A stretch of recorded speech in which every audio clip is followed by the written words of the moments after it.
ఈ వీడియోలో మనము ట్రాన్స్ఫార్మర్ పార్ట్స్ వాటి ఉపయోగం ఏంటో చూద్దాం. ఫస్ట్ ట్రాన్స్ఫార్మర్ లోపల ఓర్ ఉంటుంది. ఐరన్ ఓర్ మీద ఒక ఎల్టీ వైండింగ్ ఉంటుంది. ఎల్టీ వైండింగ్ మీద హెచ్టీ వైండింగ్ ఉంటుంది.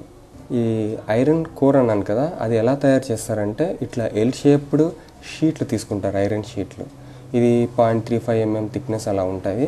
చూడండి, ఇది ఒక ఎల్ షేపు, ఇలా ఒక ఎల్ షేపు, ఇలా ఒక ఈ షేప్ తీసుకొని ఇలా ఒక కోర్ రెడీ చేస్తారు. దీన్ని కోర్ టైప్ ట్రాన్స్ఫార్మర్లో వాడతారు. ఇలా ఇప్పుడు ఈ షీట్ తీసుకొని ఈ షీట్ మీద ఇన్సులేషన్ పెయింటింగ్ కొడతారు. ఇన్సులేషన్ పెయింటింగ్ కొట్టి మళ్ళీ ఇంకో షీట్ అరేంజ్ చేస్తారు. దాని మీద మళ్ళీ పెయింటింగ్, మళ్ళీ షీటు, మళ్ళీ పెయింటింగ్, ఇలా మొత్తం అసెంబుల్ చేస్తారు. ఇలా షీట్కి మధ్యలో ఇన్సులేషన్ అరేంజ్ చేయడాన్ని లామినేషన్ అంటాము. ఇలా లామినేషన్ ఎందుకు చేస్తున్నాము? ఎడ్డీ కరెంట్ లాసెస్ అనేవి తగ్గించడానికి ఇలా లామినేషన్ చేస్తాము. ఓకే, దీని మీద మనము ఎల్టీ వైండింగ్ అనేది చుడతాము. మనము 3 ఫేజ్ ట్రాన్స్ఫార్మర్ చూపిస్తున్నాను కాబట్టి నేను ఇక్కడ 3 వైండింగ్స్ చూపిస్తున్నాను. ఇది core type transformer. Okay, core type transformer ఎక్కువ డిస్ట్రిబ్యూషన్లోను పవర్ ట్రాన్స్ఫార్మర్స్లోనూ వాడతారు. షెల్ టైప్ కూడా ఉంది, అది చిన్న చిన్న ట్రాన్స్ఫార్మర్స్, కంట్రోల్ ట్రాన్స్ఫార్మర్స్లో వాడతారు. ఓకే, ఇది ఓన్లీ కోర్ టైప్ గురించి మాట్లాడుతున్నాను. ఎందుకు షెల్ మీద ఎల్టీ వైండింగ్ చుడుతున్నారు, హెచ్టీ వైండింగ్ చుట్టచ్చు కదా అంటే, హెచ్టీ వైండింగ్కి ఇన్సులేషన్ ఎక్కువ రిక్వైర్మెంట్ ఉంటుంది. ఆ గ్యాప్ అనేది ఎక్కువ క్రియేట్ అవుతుంది వైండింగ్కి మళ్ళీ కోర్కి మధ్యలో.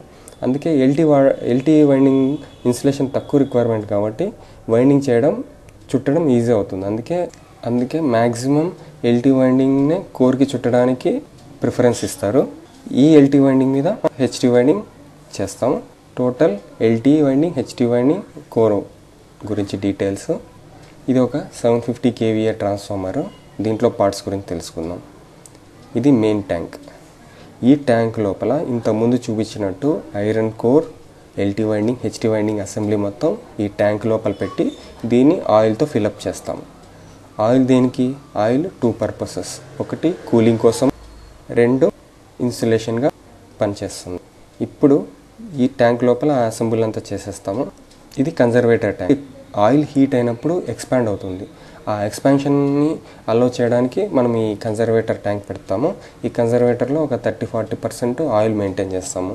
ఎందుకు అంటే ఈ ట్యాంక్లో ఆయిల్ కూల్ అయితే పైనుంచి ఆయిల్ లోపలికి వెళ్ళాలి. ట్యాంక్లో ఆయిల్ హీట్ అయితే అది పైకి వచ్చేయడానికి వీలుగా ఈ కన్జర్వేటర్ ట్యాంక్ అరేంజ్ చేస్తాము. దీని తర్వాత రేడియేటర్, ఆయిల్ని కూల్ చేయడానికి రేడియేటరు. ఎక్స్ప్లోజన్ వెంట్, ట్రాన్స్ఫార్మర్ లోపల ఏమన్నా షార్ట్ సర్క్యూట్ జరిగి టెంపరేచర్ పెరిగితే దానివల్ల ప్రెషర్ పెరుగుతుంది ట్యాంక్ మీద. ఈ ట్యాంక్ మీద ప్రెషర్ పడకుండా ఉండడానికి, వైండింగ్ మీద ప్రెషర్ పడకుండా ఉండడానికి ఈ ఎక్స్ప్లోజన్ వెంట్కి ఒక డయాఫ్రమ్ అరేంజ్ చేసి ఉంటాం. అది అల్యూమినియం డయాఫ్రమ్ మెయింటైన్ చేస్తాం. ఈ ప్రెషర్ వల్ల ఆ డయాఫ్రమ్ బ్రేక్ అయ్యి ఈ ఎక్స్ప్లోజన్ వెంట్ నుంచి ఆయిల్ బయటకు వచ్చేస్తుంది. అంటే గ్యాస్కెట్స్ మీద కానీ ఈ ట్యాంక్ మీద కానీ ప్రెషర్ పడకుండా ఈ ఎక్స్ప్లోజన్ వెంట్ ఆయిల్ని బయటికి తోసేస్తుంది. దీనివల్ల మనకి ట్యాంక్ మీద ప్రెషర్ పడదు. ఇది ఎల్టీ బాక్స్. అంటే ట్రాన్స్ఫార్మర్కి ప్రైమరీ సైడ్ హెచ్టీ ఇస్తాము. ఇక్కడ 415 volts అనుకుంటే ఎల్టీ సైడ్ న్యూట్రల్ ఉంటుంది కదా, ఆ న్యూట్రల్ని గ్రౌండ్ చేయడానికి బుషింగ్ ద్వారా ఇట్లా టర్మినల్ బయటికి తీసుకొస్తారు. దీన్ని మనం అర్థింగ్ చేయాలి. అది 2 అర్థింగ్ పెట్లకి కనెక్ట్ చేస్తాం. ఓకే, రేడియేటర్ ట్రాన్స్ఫార్మర్లో ఉన్న ఆయిల్ని ఎలా కూల్ చేస్తుందో ఈ డయాగ్రామ్లో చూద్దాము. ఇది మెయిన్ ట్యాంక్ అనుకుంటే ఈ మెయిన్ ట్యాంక్లో ఉన్న ఆయిల్ హీట్ అవుతుంది. ఎప్పుడు ట్రాన్స్ఫార్మర్ మీద లోడ్ పడినప్పుడు కరెంట్ ఎక్కువ తీసుకుంటుంది వైండింగ్, అందుకు వైండింగ్ హీట్ అవుతుంది. వైండింగ్ హీట్ అయిందంటే దాని దగ్గర సరౌండింగ్లో ఉన్న ఆయిల్ కూడా హీట్ అవుతుంది. హీట్ అయిన ఆయిల్ ఎప్పుడు కింద నుంచి పైకి ట్రావెల్ చేస్తుంది. ఎందుకు? దాని డెన్సిటీ తగ్గుతుంది కాబట్టి అది పైకి వస్తుంది. పైకి వచ్చిన ఆయిల్ ఈ రేడియేటర్ పైప్లోకి వెళ్తుంది. ఇలా వెళ్ళి ఈ రేడియేటర్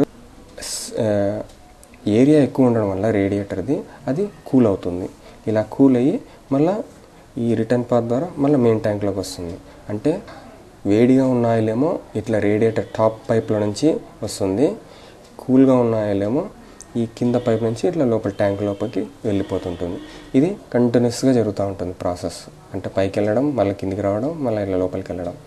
ఓకే, ఈ ప్రాసెస్ని మనం oil natural, air natural cooling అంటాం. అంటే ఇక్కడెక్కడ కూడా మనము మోటార్ పెట్టి సర్క్యులేట్ చేయట్లేదు, మోటార్ పెట్టి ఆయిల్ని కూల్ చేయట్లేదు. కాబట్టి దీన్ని ఆయిల్ న్యాచురల్, ఎయిర్ న్యాచురల్ అంటాం. అదే రేడియేటర్ దగ్గర ఫ్యాన్ పెడితే దాన్ని ఎయిర్ ఫోర్స్డ్ అంటాం. అంటే ఏఎఫ్, ఎయిర్ ఫోర్స్డ్. ఓకే, ఈ సర్క్యులేషన్కి గాన మోటార్ పెట్టి సర్క్యులేట్ చేసామనుకోండి, దాన్ని ఆయిల్ ఫోర్స్డ్ అంటాం. దీని తర్వాత ఈ కన్జర్వేటర్ దగ్గర ఏమేమి పార్ట్స్ ఉన్నాయో చూద్దాము.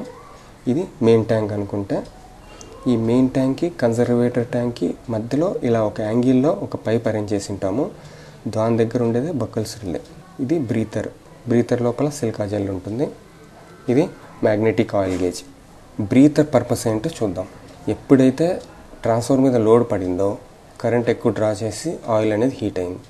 ఆయిల్ హీట్ అయితే ఎక్స్పాండ్ అయిన ఆయిల్ ఇలా బక్కల్స్ రిలే ద్వారా కన్జర్వేటర్ ట్యాంక్లోకి వెళ్ళి ఫిల్ అవుతూ ఉంటుంది. అంటే కన్జర్వేటర్ ట్యాంక్లోకి వెళ్ళంగానే కన్జర్వేటర్లో ఆయిల్ లెవెల్ పెరిగింది. మరి కన్జర్వేటర్లో ఉన్న ఎయిర్ ఏమవుతుంది, అది బయటకు వచ్చేయాలి. ఎలా వస్తుంది, ఈ బ్రీతర్ పైప్ ఉంది కదా, ఈ బ్రీతర్ పైప్ ద్వారా బయటికి ఇలా వచ్చేస్తూ ఉంటుంది. ఇది టెంపరేచర్ ఉంటుంది కాబట్టి వచ్చే గాలి కూడా హాట్ ఎయిరే బయటకు వస్తుంటుంది. ఇప్పుడు లోడ్ తగ్గింది ట్రాన్స్ఫార్మర్ మీద, అంటే కరెంట్ డ్రా కూడా తగ్గుతుంది. అంటే ట్రాన్స్ఫార్మర్ అనేది టెంపరేచర్ తగ్గుతూ ఉంది. టెంపరేచర్ తగ్గిందనుకో ఈ ఎక్స్పాండ్ అయిన ఆయిల్ తగ్గుతుంటుంది, అంటే కాంట్రాక్ట్ అవుతుంది కదా. అందుకని ఆయిల్ లెవెల్ అనేది కన్జర్వేటర్లో తగ్గుతుంది. కన్జర్వేటర్లో తగ్గుతుంది కాబట్టి ఇప్పుడు దాంట్లోకి ఎయిర్ రావాలి. ఎందుకు ఆయిల్ లెవెల్ తగ్గుతుందంటే ఆ స్పేస్ని వేరేది ఆక్యుపై చేయాలి కదా. ఏం ఆక్యుపై చేస్తుంది, ఎయిరే ఆక్యుపై చేస్తుంది. అప్పుడు ఎయిర్ ఇలా లోపలికి వస్తుంది. ఎయిర్ ఇలా లోపలికి వచ్చినప్పుడు ఎయిర్లో మాయిశ్చర్ ఉందనుకోండి, ఆ మాయిశ్చరు ఇలా లోపలికి వెళ్తే అది ఆయిల్లోకి వెళ్ళి ఆయిల్ నుంచి ఇన్సులేషన్కి పేపర్ వాడింటారు, ఆ పేపర్ని డ్యామేజ్ చేస్తుంది. అందుకనే మాయిశ్చర్ అనేది లోపలికి వెళ్ళకూడదు. మరి మాయిశ్చర్ లోపలికి వెళ్ళకూడదు అంటే ఏం చేయాలి, ఈ సిలికా జెల్ అని ఉంది కదా, అదొక డెసికెంట్ అంటే వాటర్ని అబ్జర్వ్ చేసే మెటీరియల్. ఇదేం చేస్తుంది, ఇది బ్లూ కలర్లో ఉంటుంది. ఎప్పుడైతే ఎయిర్ లోపలికి వెళ్తుందో దాంట్లో మాయిశ్చర్ ఉంటే ఆ మాయిశ్చర్ని ఈ సిలికా జెల్ అబ్జర్వ్ చేసి అది పింక్ కలర్ కింద మారిపోతుంది. అంటే ఆ వాటర్ని అబ్జర్వ్ చేసింది కాబట్టి ఇప్పుడు ప్యూర్ ఎయిర్ అనేది ట్యాంక్ లోపలికి పోతుంది. మనం పేపర్ని సేవ్ చేసాం. ఈ సిలికా జెల్ పింక్ కింద మారింది కాబట్టి దాన్ని మళ్ళీ బయటికి తీసి హీట్ చేసి కలర్ చేంజ్ అయింది అనుకోండి, మళ్ళీ దాన్ని రీయూజ్ చేయొచ్చు. కలర్ చేంజ్ కాకపోతే కొత్తది సిలికా జెల్ యాడ్ చేసుకోవాలి.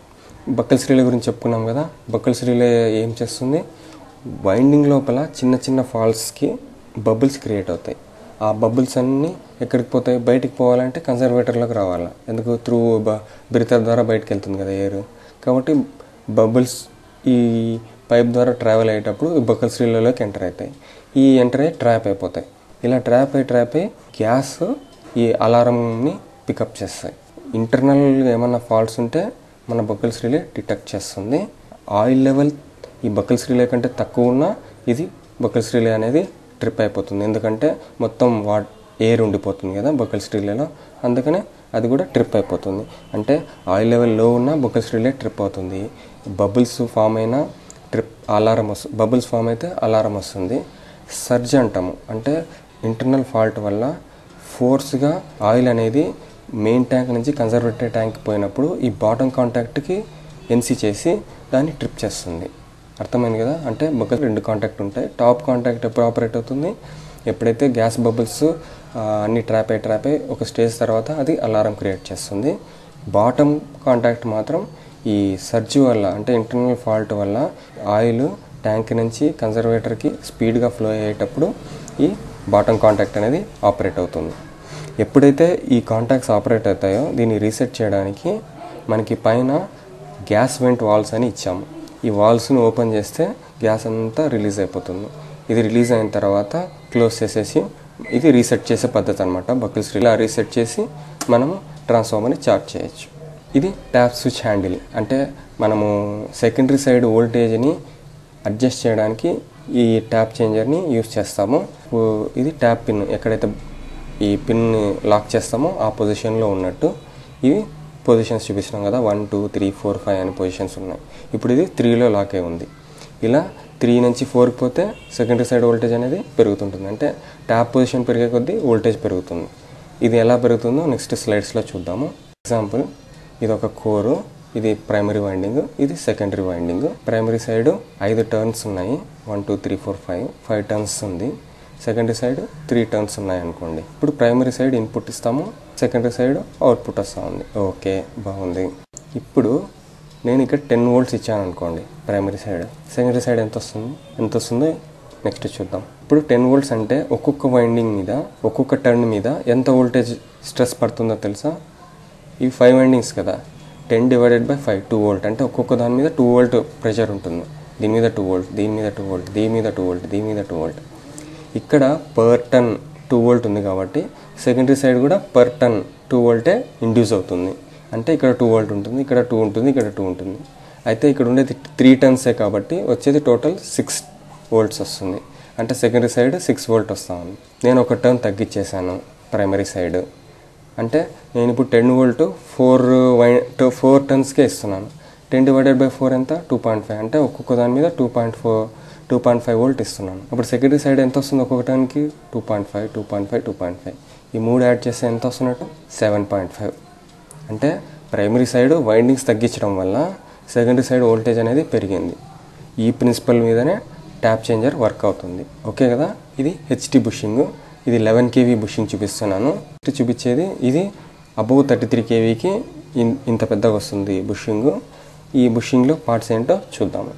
ఇది హెచ్టీ టెర్మినల్ అంటే 33 kV లైన్ కానీ 130 కానీ ఇక్కడ కనెక్ట్ అవుతుంది. ఇది కన్జర్వేటర్ అంటే దీని లోపల ఆయిల్ ఉంటుంది. ఎక్స్పాన్షన్కి కంప్రెషన్కి ఇది యూజ్ అవుతుంది. ఇది ఆయిల్ గ్లాస్, ఆయిల్ లెవెల్ ఎంత ఉందో చూడడానికి ఇది పనికొస్తుంది. ఇది పోర్సిలిన్ షీల్డ్ అంటే ఇది బుషింగ్ కదా, మధ్యలో కండక్టర్ ఉంటుంది, పైన పోర్సిలిన్ వచ్చింది. ఓకే. ఇది మౌంటింగ్ ఫ్లాంజ్ అంటే ట్యాంక్ మీద కూర్చోపెట్టడానికి. ఇది ట్యాంక్ లోపల వస్తుంది. And oil insulator, and oil electrode అంటే ఇక్కడ మన వైండింగ్ కనెక్ట్ అవుతుంది అనమాట ఈ ఎలక్ట్రోడ్కి. ఇది టెస్ట్ ట్యాప్ అసెంబ్లీ అంటే మనము దీనికి ట్యాన్ డెల్టా టెస్ట్ చేస్తాము బుషింగ్కి. ఆ ట్యాన్ డెల్టా టెస్ట్ ఇక్కడ చేస్తాం అనమాట. ఈ పాయింట్ దగ్గర నుంచి చేయొచ్చు. బీసీటీ అంటే ఇక్కడ ఒక సీటీ ఇన్స్టాల్ చేసి ఉంటాం, బుషింగ్ సీటీ అంటాము. దాని ఎక్స్టెన్షన్ ఇక్కడ ఉంటుంది. ఇవి కాకుండా oil temperature indicator, winding temperature and indicator అని ఉంటాయి ట్రాన్స్ఫార్మర్ మీద. ఆయిల్ టెంపరేచర్ ఇండికేటర్ ఎక్కడి నుంచి వస్తుంది? ఒక థర్మోమీటర్ పెట్టింటాము ట్యాంక్ మీద, అక్కడ నుంచి దీనికి కనెక్షన్ ఇచ్చింటాము. అది టెంపరేచర్ డైరెక్ట్గా చూపిస్తుంది. మరి వైండింగ్ టెంపరేచర్ ఎలా చెక్ చేస్తాము? వైండింగ్ టెంపరేచర్ డైరెక్ట్గా చెక్ చేయలేము. అందుకని టాప్లోనే ఒక థర్మోమీటర్ ఆయిల్లో నుంచి ఒకటి ఇన్పుట్ ఇస్తాం దీనికి. ఇంకో ఇన్పుట్ వచ్చి సెకండరీ సైడ్ టర్మినల్ దగ్గర ఒక సీటీ పెట్టింటాము. ఆ సీటీ నుంచి ఒక ఇన్పుట్ ఇస్తాం దీనికి. దీంట్లో ఒక హీటింగ్ ఎలిమెంట్ ఉంటుంది. ఆ హీటింగ్ కరెంట్ ద్వారా ఆ హీటింగ్ ఎలిమెంట్ అనేది హీట్ అవుతుంది. ఆ హీటింగ్ ఎలిమెంట్ ఒక హీట్ ప్లస్ ఈ ఆయిల్ హీట్ థర్మోమీటర్ది ఒకటి డేటా తీసుకున్నాం కదా, ఈ రెండు యాడ్ చేసి వైండింగ్ టెంపరేచర్ క్యాలిక్యులేట్ చేస్తుంది.